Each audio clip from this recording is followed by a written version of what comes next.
مختصر حمد و ثنا کے بعد محرم الحرام کی غیر اسلامی رسومات کی روشنی میں ہم تمام دوست احباب نبی علیہ الصلاۃ والسلام کے اس دین کو جاننے اور سمجھنے کی کوشش کر رہے ہیں جو دین نبی علیہ الصلاۃ والسلام نے آنکھ بند کرنے سے پہلے امت کے حوالے کیا، جس میں نہ کمی کی گنجائش ہے، جس میں نہ بیشی کی گنجائش ہے۔ اور میری کوشش ہے کہ اپنی گفتگو کا مخاطب سنی مسلمانوں کو بناؤں، سنی ذہن کو بناؤں، چونکہ اس وقت سنی ذہن بہت سارے اشکالات کا شکار ہو چکا ہے۔ پچھلے جمعے میں نے آپ دوستوں کے سامنے یہ بات رکھ دی تھی کہ اہل سنت اور اہل تشیع میں جو بنیادی فرق ہے وہ مسئلہ امامت کا ہے۔ اصل میں مسئلہ امامت کو سنی دنیا نے اتنی حساسیت کے ساتھ اور نزاکت کے ساتھ سمجھا نہیں ہے شاید، جس کی وجہ سے کسی حد تک پٹری سے اترتی ہوئی سنی دنیا دکھائی دیتی ہے۔ مسئلہ امامت کا مطلب یہ ہے، نبی علیہ الصلاۃ والسلام کی ختم نبوت کے بعد اللہ رب العالمین نمائندہ الہی کا انتخاب کرے گا اور وہ نمائندہ الہی زمین پر الہی حکومت قائم کرے گا۔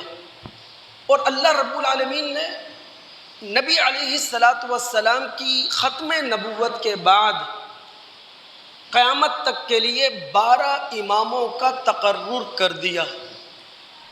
علی، حسن، حسین، زین العابدین، محمد باقر، جعفر صادق، موسیٰ کاظم، علی رضا، محمد تقی، علی نقی، حسن عسکری اور 12ویں امام غائب محمد مہدی۔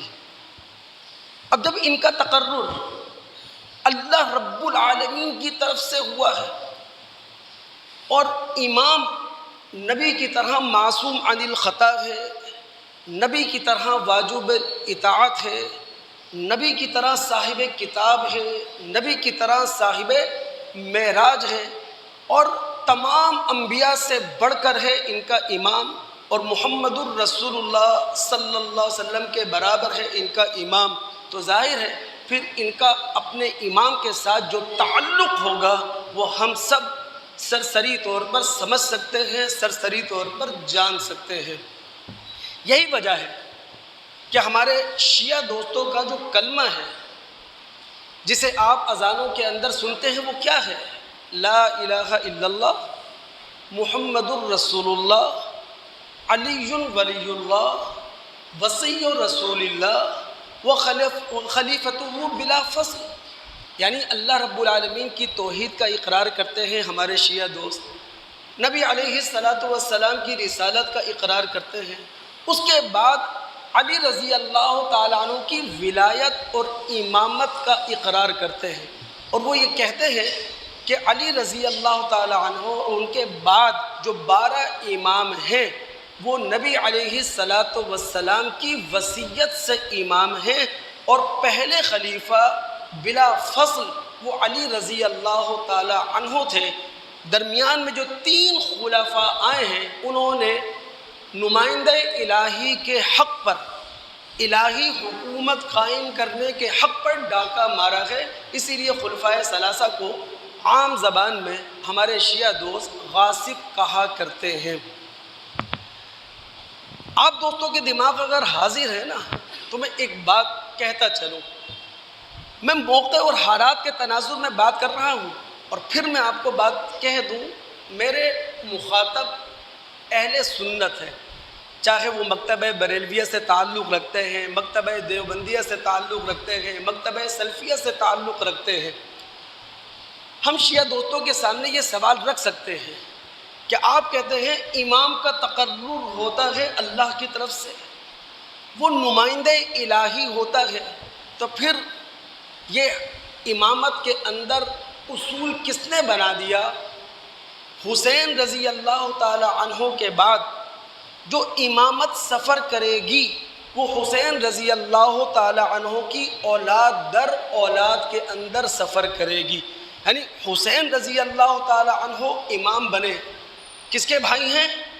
حسن رضی اللہ تعالی عنہ کے، لیکن حسین رضی اللہ تعالی عنہ کے بعد آپ یہ قانون کس نے بنایا، یہ اصول کس نے بنایا کہ حسین رضی اللہ تعالی عنہ کے بعد سابقہ امام کا نہ بھائی امام بن سکتا ہے، نہ سابقہ امام کا چچا امام بن سکتا ہے، بلکہ اب حسین رضی اللہ تعالیٰ عنہ کی اولاد در اولاد میں امامت ہوگی۔ یہ اصول کہاں سے بنا؟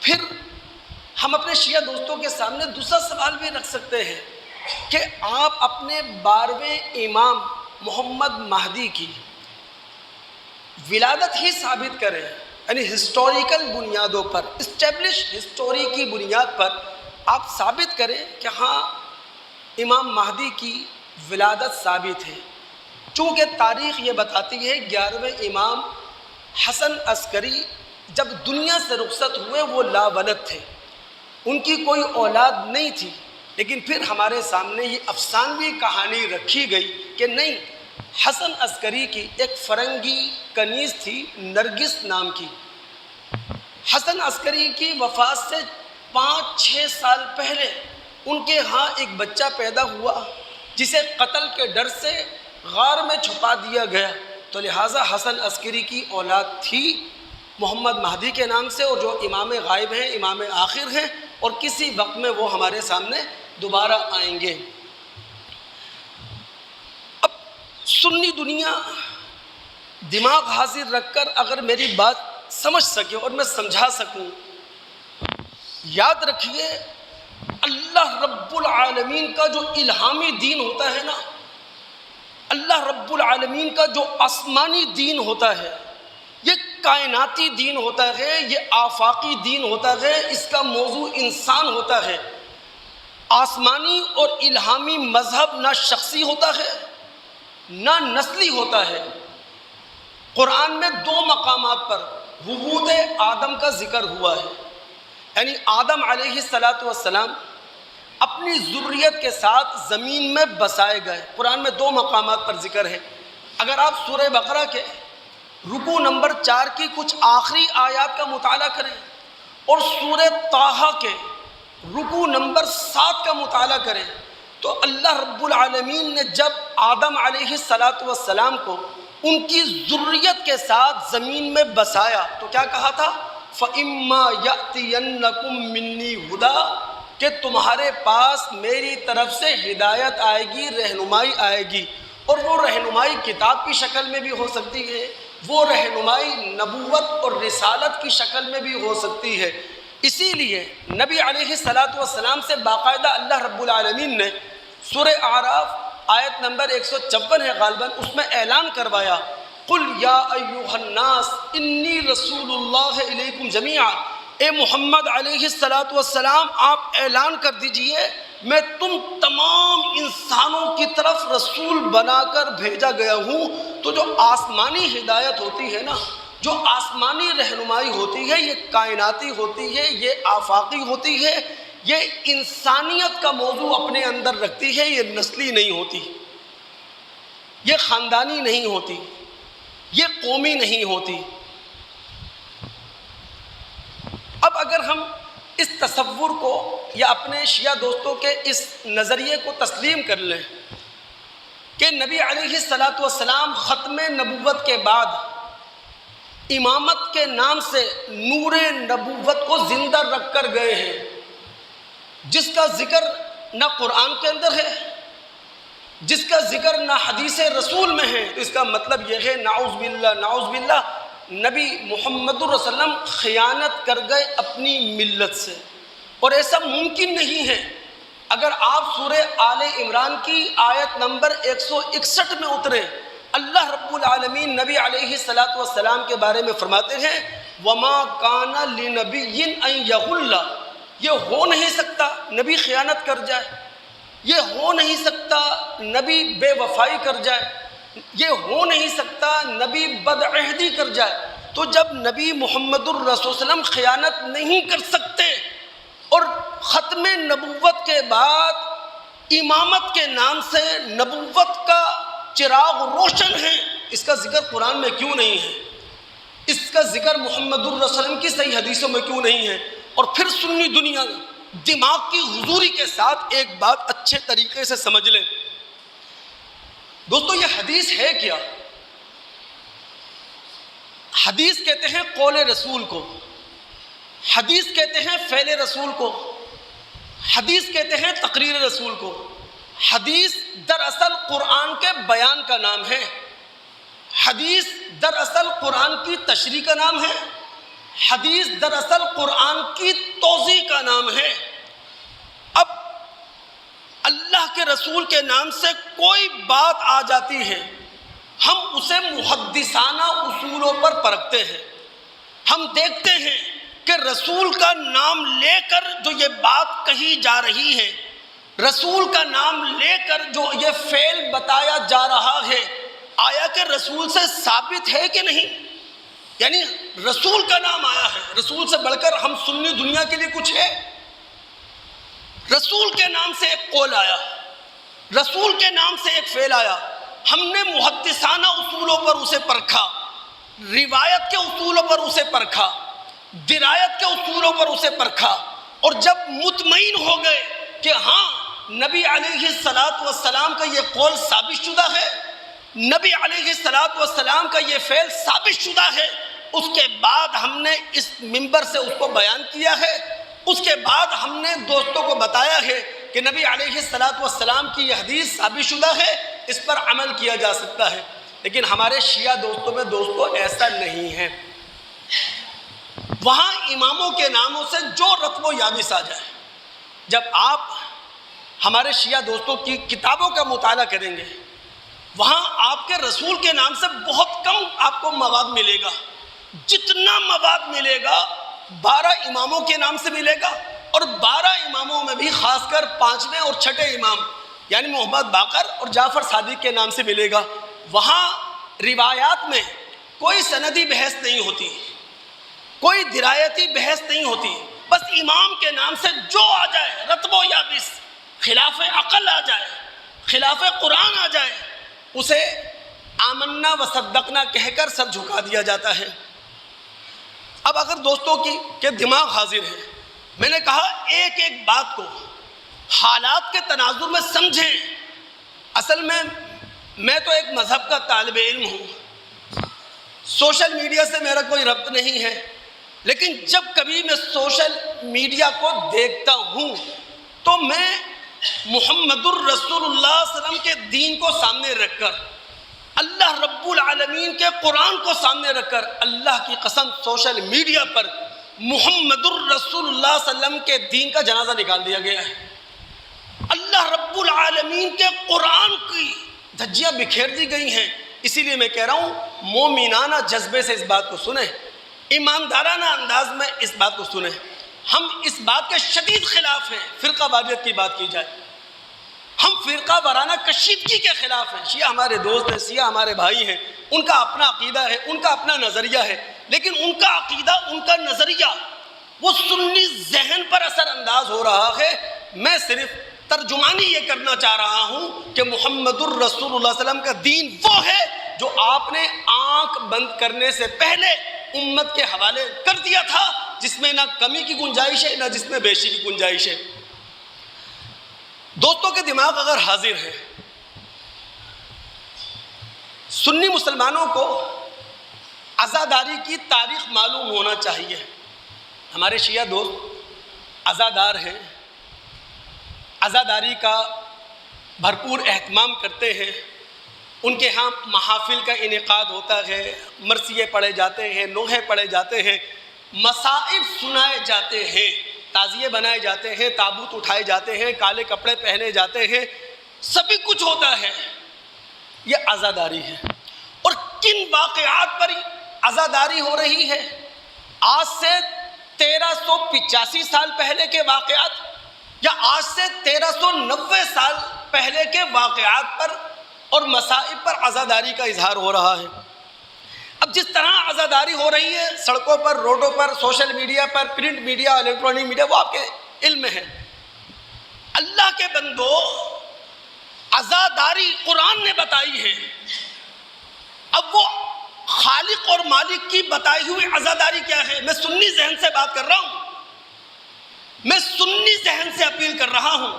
اب اللہ رب العالمین نے قرآن کے اندر جو عزاداری بتائی ہے وہ کیا ہے؟ آپ جائیں سورہ انبیاء آیت نمبر 35، سورہ بقرہ آیت نمبر 155، 156، 157 کا مطالعہ کیجئے گا. اللہ رب العالمین فرماتے ہیں ہر انسان نے موت کا ذائقہ چکھنا ہے. یہ دنیا دار الامتحان ہے، یہاں ہم تمہیں فقر و فاقہ سے آزمائیں گے، خوف و خطر سے آزمائیں گے، جان اور مال کے نقصانات سے آزمائیں گے، اور ہماری نگاہ میں بشارت کے قابل، خوشخبری کے قابل وہ انسان ہیں الذین اذا اصابتہم مصیبہ، کہ جب اس پر چھوٹی یا بڑی مصیبت ٹوٹ پڑے وہ کیا کہے؟ انا للہ وَإِنَّا إِلَيْهِ رَاجِعُونَ. یہ وہ عزاداری ہے جو ہمارے خالق اور ہمارے مالک نے ہمیں بتائی. اب ہمارے نبی خاتم الانبیاء محمد الرسول اللہ جو ہمارے لیے واجب الاطاعت ہیں، جو ہمارے مطاع ہیں، جن کا اسوہ حسنہ، جن کی زندگی ہمارے لیے رول ماڈل ہے، ہمارے لیے نمونہ ہے، آپ نے عزاداری کیسے کی؟ بخاری مسلم کی روایت ہے، انس رضی اللہ تعالیٰ عنہ راوی ہیں، نبی علیہ السلام کے 18 ماہ کے صاحبزادے ہیں ابراہیم، ماریا قبطیہ سے ہیں. یہ اللہ کے نبی علیہ السلام اپنے صاحبزادے ابراہیم ان کے رضاعی ماں اور رضاعی باپ کے گھر پر ہیں. آپ کا صاحبزادہ 1.5 سال کا ہے، 18 ماہ کا، آپ کے بازوؤں میں ہے، دم توڑ رہا ہے. حدیث کے الفاظ ہیں یجود بنفسہ، سانس اکھڑ رہا ہے اس کا. اب سوچیں آپ کا نبی جو وما ارسلناک الا رحمۃ للعالمین، انسانوں پر رحم کرنے والا، جانوروں پر ترس کھانے والا، اس کا اپنا جگر گوشہ اس کے اپنے ہاتھوں میں ہے، سانس اکھڑ رہا ہے. رسول پر کیا بیت رہی ہوگی؟ نبی علیہ السلام کی آنکھ سے آنسو نکل پڑا. عبد الرحمن بن عوف رضی اللہ تعالیٰ عنہ جیسے صحابی وہ کہنے لگے وَأَنْتَ يَا رسول اللہ، اللہ کے رسول آپ کی آنکھ سے بھی آنسو جاری. اس موقع پر اللہ کے رسول نے کہا تھا اِنَّهَا رَحْمَةٌ، اے عبد الرحمن یہ رحمت کے آنسو ہے، یہ خدا کی بہت بڑی نعمت ہے. کہیں اپنے غم کو ہلکا کر لیتا ہے آنسو بہا کر، کہیں اپنی خوشی کا اظہار کر لیتا ہے آنسو بہا کر. انہا رحمہ، یہ رحمت کے آنسو ہیں. پھر جو دوستو سنی مسلمانوں، نبی علیہ السلام نے اس موقع پر جو تاریخی الفاظ کہے ہیں وہ ہم سب کے لیے نمونہ ہیں، قیامت تک کے لیے مثال ہے ہمارے لیے. آپ نے کیا کہا تھا؟ ان العین تدمع. پھر میں دہرا دوں اپنی بات. اللہ کے رسول کیا کر رہے ہیں؟ عزاداری کر رہے ہیں. اللہ کے رسول اپنے غم کا اظہار کر رہے ہیں. نبی علیہ السلام سوگ کی حالت میں ہیں اور رسول کیا کہہ رہے ہیں؟ ان العین تدمع والقلب يحزن وإنا بفراقك یا ابراہیم لمحزونون ولا نقول الا ما يرضى ربنا. جب غم ٹوٹتا ہے آنکھ آنسو بہاتی ہے، دل مغموم ہوتا ہے. اے ابراہیم صاحبزادے، تیرے جانے پر ہے غم، تیرے جانے پر ہے افسوس، لیکن اپنی زبان سے ہم وہی الفاظ نکالیں گے، اپنی زبان سے وہی کچھ کہیں گے جس سے ہمارا خالق، ہمارا مالک راضی ہو. تو ہمارے شیعہ دوستوں کی عزاداری، قرآن کی عزاداری، ہمارے اپنے نبی محمد الرسول اللہ صلی اللہ علیہ وسلم کی عزاداری آپ کے سامنے ہے. اب جو بات میں کہنے جا رہا ہوں نا اپنے دوستوں سے، اس کے لیے دل دماغ کے دریچے کھولیں آپ. لیکن جو بات میں کہنے جا رہا ہوں اس سے پہلے تمہید باندھوں گا. میں نے آپ سے کہا میں 2 جمعوں سے یہاں گفتگو کیا کر رہا ہوں کہ نبی علیہ السلام نے دنیا سے جاتے ہوئے جو دین امت کے حوالے کیا وہ کامل دین ہے، نہ اس میں کمی کی گنجائش نہ اس میں بیشی کی گنجائش۔ اب اللہ کے رسول کے بعد چاہے کتنے ہی دردناک واقعات پیش آئیں، کتنی ہی مظلومانہ شہادتیں ہوں، وہ دین نہیں بن سکتی۔ بخاری کتاب فضائل و اصحاب النبی میں اترے آپ، وہاں عائشہ صدیقہ رضی اللہ تعالیٰ عنہ کی ایک روایت ہے، وہ کہتی ہیں نبی علیہ السلام دنیا سے رخصت ہو گئے۔ بعض صحابہ کو یقین نہیں آیا۔ دوستو کیسے یقین آئے گا؟ ہمارا کوئی پیارا بستر مرگ پر ہو، جن بھیگی ہوئی آنکھوں سے ہم دعائیں کرتے ہیں، جس درد بھرے دل سے ہم دعائیں کرتے ہیں اس کے لیے، اور اچانک آنکھ بند ہو جانے کا کی اطلاع ہمیں ملے، پہاڑ ٹوٹ پڑتا ہے ہم پر، محمد رسول اللہ بستر مرگ پر ہے، سارے صحابہ خدا کے آگے ہاتھ اٹھا کر کن آنکھوں کے ساتھ دعائیں کرتے ہوں گے، کس دل کے ساتھ خدا سے درخواست کرتے ہوں گے، اور اچانک خبر ملی رسول دنیا میں نہیں رہے، پہاڑ ٹوٹ گیا رسول کے صحابہ پر۔ بعض صحابہ کو یقین نہیں آیا کہ اللہ کے رسول دنیا سے رخصت ہوئے۔ ابو بکر صدیق رضی اللہ تعالیٰ عنہ ابھی موجود نہیں تھے، کئی دور سن کے مقام پر تھے، آئے نبی علیہ السلام سے چادر ہٹائی، بوسہ لیا، کہنے لگے بی ابی انت و امی، میرے ماں باپ آپ پر قربان، طبتا حیاً و میتاً، جب آپ زندہ تھے تب بھی آپ کی زندگی پاکیزہ تھی، آپ دنیا سے رخصت ہو گئے تب بھی آپ کی زندگی کیا ہے؟ پاکیزہ۔ لوگوں کے درمیان آئے، خطبہ دیا، سنی مسلمان ابو بکر خلیفہ اول، جو خطبہ انہوں نے خاتم النبی صلی اللہ علیہ وسلم کے جانے پر دیا، اس کا ایک ایک لفظ اپنے دل پر نقش کرے۔ لوگوں کے درمیان آئے، لوگوں کو یقین نہیں، دنیا سے رخصت ہو گئے رسول اللہ۔ آپ نے پہلے حمد و ثنا بیان کی اللہ کی، اس کے بعد کہا من کان یعبد محمدا فإن محمدا قد مات، جو محمد الرسول اللہ کی بندگی کرتا تھا اللہ کے رسول دنیا سے رخصت ہو گئے۔ ومن کان یعبد اللہ فإن اللہ حی لا یموت، جو اللہ کی بندگی کرتا تھا اللہ زندہ جاوید ہستی ہے۔ پھر ابو بکر صدیق نے قرآن کی دو آیتیں تلاوت کریں، سورہ زمر آیت نمبر 30، انک میت و انہم میتون، اے رسول آپ بھی دنیا سے جانے والے ہیں، آپ کی مخالفت کرنے والے بھی دنیا سے جانے والے ہیں۔ اور پھر دوسری آیت سورہ آل عمران آیت نمبر 144، ایک ایک لفظ سنی مسلمان اپنے دل پر نقش کرے، وما محمد الا رسول، محمد صلی اللہ علیہ وسلم اللہ کے رسول تھے، قد خلت من قبلہ الرسل، آپ سے پہلے بہت سارے رسول گزر گئے، افإن مات او قتل، اب اگر محمد رسول اللہ طبعی وفات پا کر دنیا سے رخصت ہو جائیں یا میدان قتال میں شہید ہو کر دنیا سے رخصت ہو جائیں، انقلبتم علی اعقابکم، کیا تم دین چھوڑ دو گے؟ کیا محمد الرسول سے بے وفائی کر جاؤ گے؟ اور یاد رکھو ومن ينقلب على عقبیہ فلن یضر اللہ شیئا، رسول اللہ کے بعد جو دین سے مرتد ہو جائے، جو دین بیزار ہو جائے، جو دین کو چھوڑ دے، وہ اللہ کا کچھ نہیں بگاڑ سکتا، وہ اپنا ہی بگاڑے گا۔ اب اگر میری تمہید آپ کو سمجھ میں آ گئی کہ محمد الرسول صلی اللہ علیہ وسلم پورا دین امت کے ہاتھوں میں دے کر گئے ہیں، اب دل تھام کے بیٹھیے آپ۔ خلیفہ ثالث عثمان غنی رضی اللہ تعالیٰ عنہ، ان کی مظلومانہ شہادت ہوئی۔ دوستو اس سے زیادہ مظلومانہ شہادت کیا ہوگی؟ 36 لاکھ مربع میل پر خلافت کرنے والا، اپنے دارالخلافہ مدینہ میں ہے، مسجد نبوی کے ساتھ اس کا گھر ہے، گھر کے اندر محصور ہے، گھر میں گھس کر اس کو شہید کر دیا جاتا ہے۔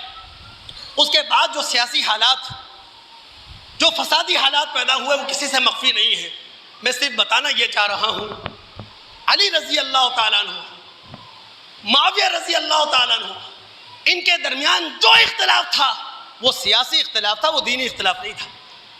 کوئی سنی ذہنیہ نہ سمجھے کہ یہاں علی اور معاویہ کو کہ تقابل ہو رہا ہے، نہیں، فضیلت میں، مقام میں، مرتبے میں معاویہ رضی اللہ تعالیٰ عنہ علی رضی اللہ تعالیٰ عنہ کے سامنے کچھ بھی نہیں ہے۔ یہاں فضیلتوں کا تقابل نہیں ہو رہا، یہاں جو بات سمجھنے کی ہے وہ یہ کہ معاویہ اور علی رضی اللہ عنہ کے درمیان جو اختلاف تھا وہ سیاسی تھا، وہ دینی نہیں تھا۔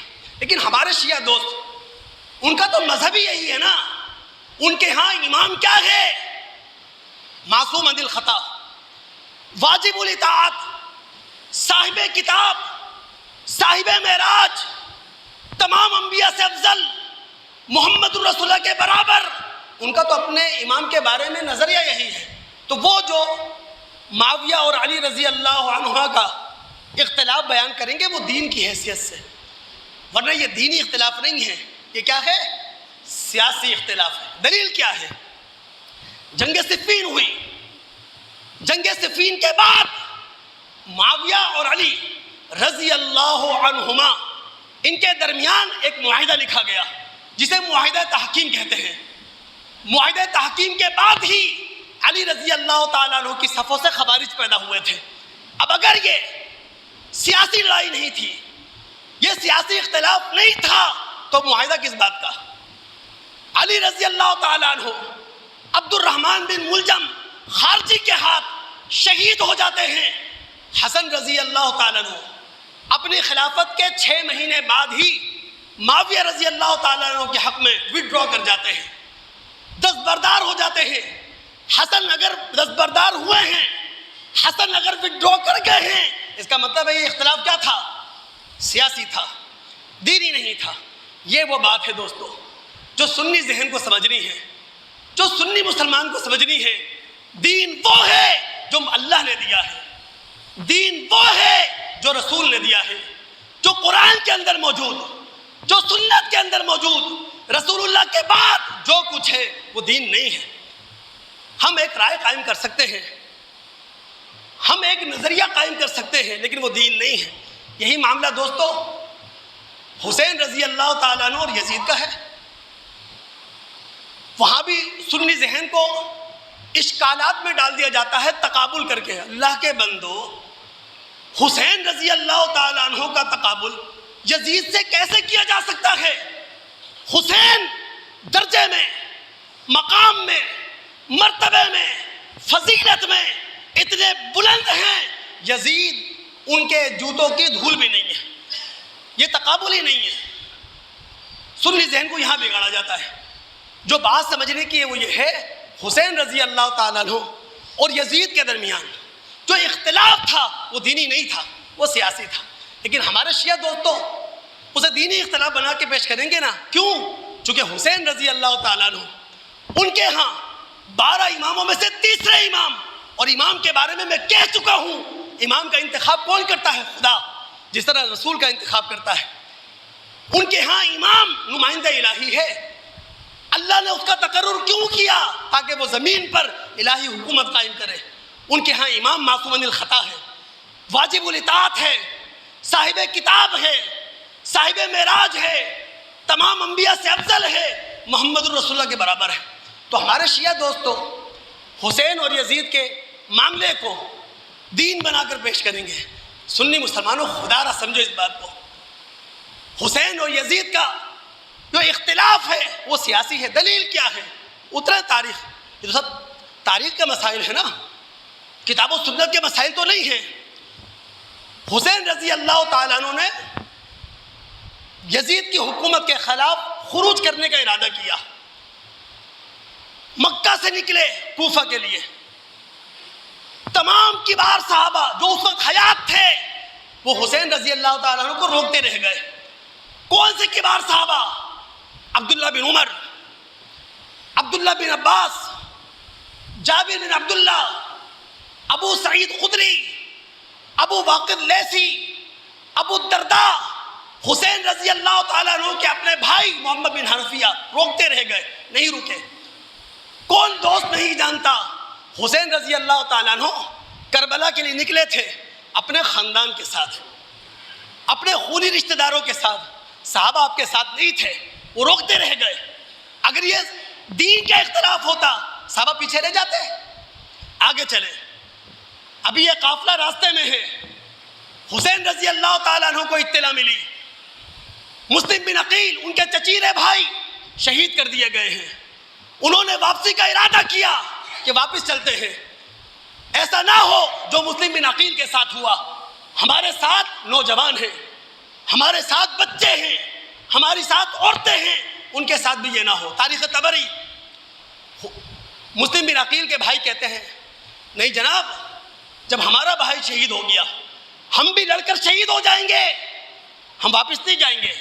اور آپ قبائلی زندگی میں اتریں دوست، آج بھی آپ کے ہاں قبائل زندہ ہیں، گھر کا ایک شخص مرتا ہے پورا خاندان کھڑا ہو جاتا ہے بدلہ لینے کے لیے، کوئی قانون نہیں ہوتا، کوئی قاعدہ نہیں ہوتا۔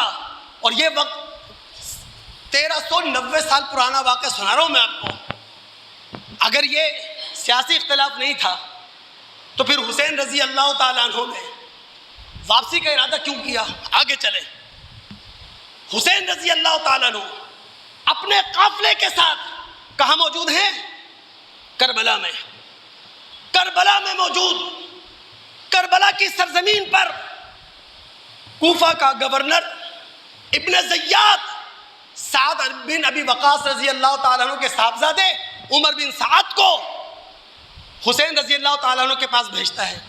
حسین رضی اللہ تعالیٰ عنہ اور عمر بن سعد کے درمیان ڈائلاگ ہوتے ہیں، گفتگو ہوتی ہے۔ حسین رضی اللہ تعالیٰ عنہ 3 آپشن پیش کرتے ہیں۔ کتنے؟ سنی مسلمانوں، ہماری کتابوں میں ہے، کہیں باہر جانے کی ضرورت نہیں ہے، اٹھائیں الاصابہ، تہذیب و تہذیب، تاریخ طبری، تہذیب تاریخ ابن عساکر، اٹھائیں آپ، البدایہ والنہایہ، ابن اسیر کے الکامل، تمام کتب تاریخ کے اندر موجود ہے۔ حسین رضی اللہ تعالیٰ عنہ نے کربلا کے اندر عمر بن سعد کو 3 آپشن پیش کیے تھے۔ آپشن کیا تھے؟ ان الحق بثغر من الثغور، کہ مجھے کسی اسلامی سرحد پہ جانے دیا جائے، ان ارجع الی المدینہ، میں مدینہ شہر اپنے نانا کے شہر واپس چلا جاتا ہوں۔ اور تیسرا آپشن کیا تھا؟ ان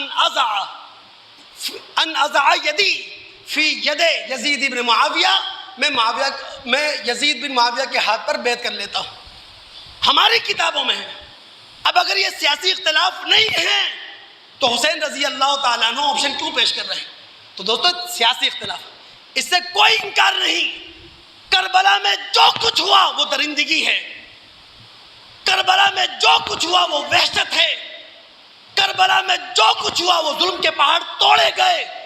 جو بھی اس میں حصہ دار تھا، جو بھی حکم دینے والا تھا، اگر اس وقت دنیا کی عدالتیں فیصلہ نہیں کر سکی تو خدا کی عدالت کا انتظار کریں گے نہیں کریں گے ہم؟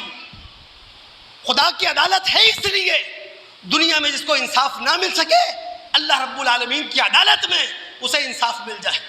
جب تک سنی دنیا ان باتوں کو نہیں سمجھے گی دوست، ہمارے لیے مسائل اسی طرح کھڑے رہیں گے، ہمارا ذہن بگاڑنے والے ہمیں بگاڑتے رہیں گے، یزید اور معاویہ کے اختلاف کو دین بنا کر پیش کیا جائے گا۔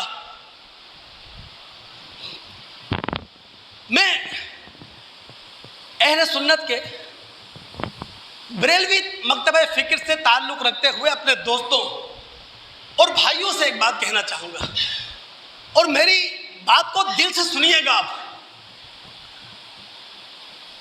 واللہ آل علی، آل فاطمہ ہمارے ایمان کا حصہ ہیں، آل علی، آل فاطمہ ہماری جانوں سے بڑھ کر ہیں، لیکن یہ وقت ہے اللہ کے دین کو بچانے کا، خاتم النبیین محمد رسول اللہ کے دین کو بچانے کا یہ وقت ہے۔ تو میں اپنے بریلوی مکتبہ فکر سے تعلق رکھتے ہوئے دوستوں سے، بھائیوں سے کہوں گا، خدا را شیعہ آئیڈیالوجی کو سپورٹ نہ کریں۔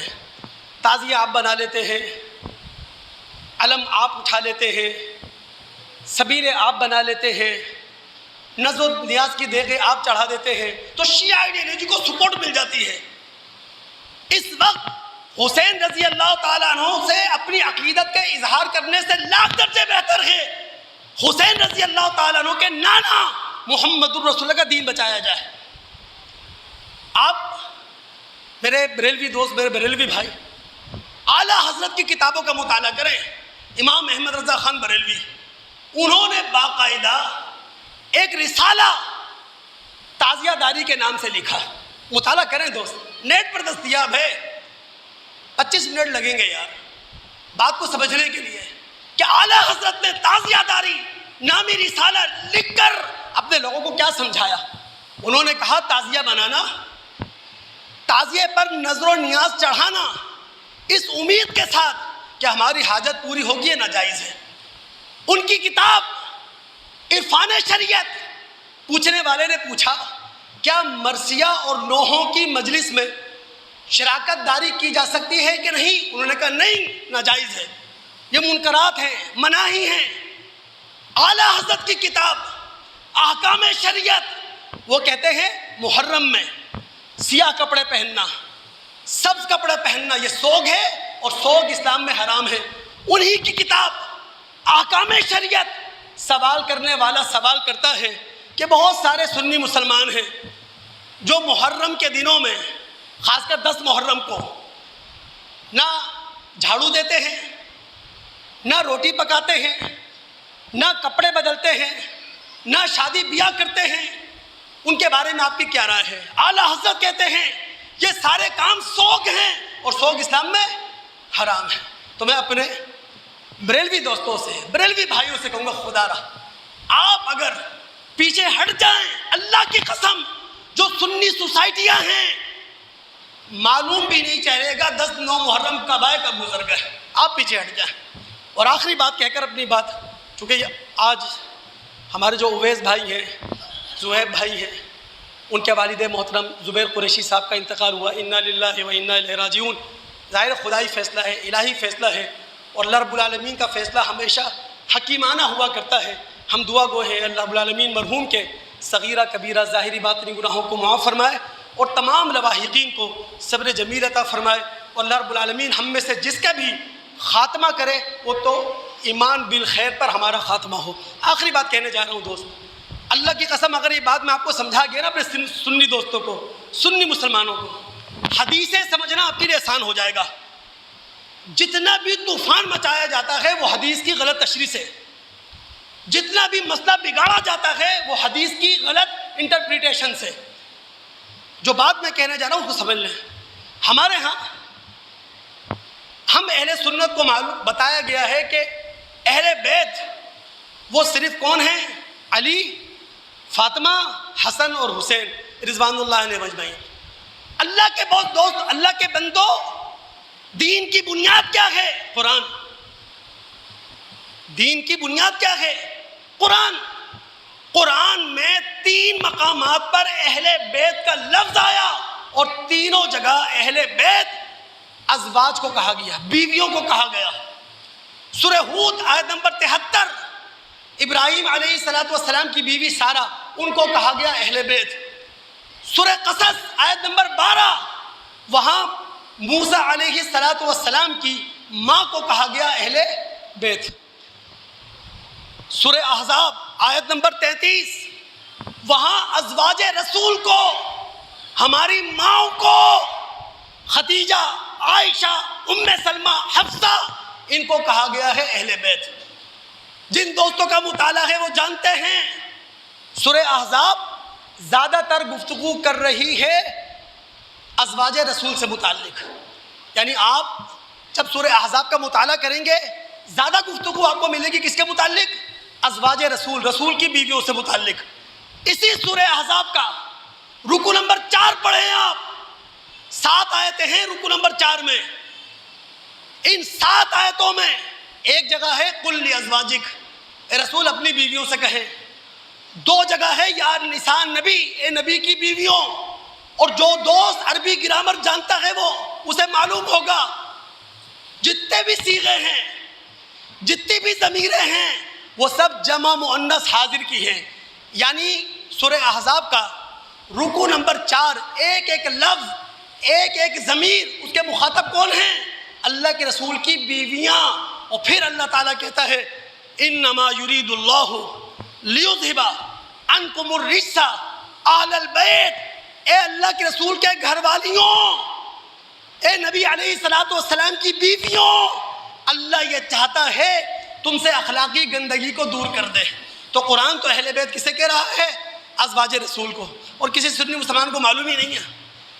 اب توسیعی مفہوم میں اہل بیت آل علی بھی ہیں، آل عقیل بھی ہیں، آل جعفر بھی ہیں، آل عباس بھی ہیں، لیکن عربی لغت کے حساب سے قرآن کے بیان کی روشنی میں اصل اہل بیت اللہ کے رسول کی بیویاں ہیں۔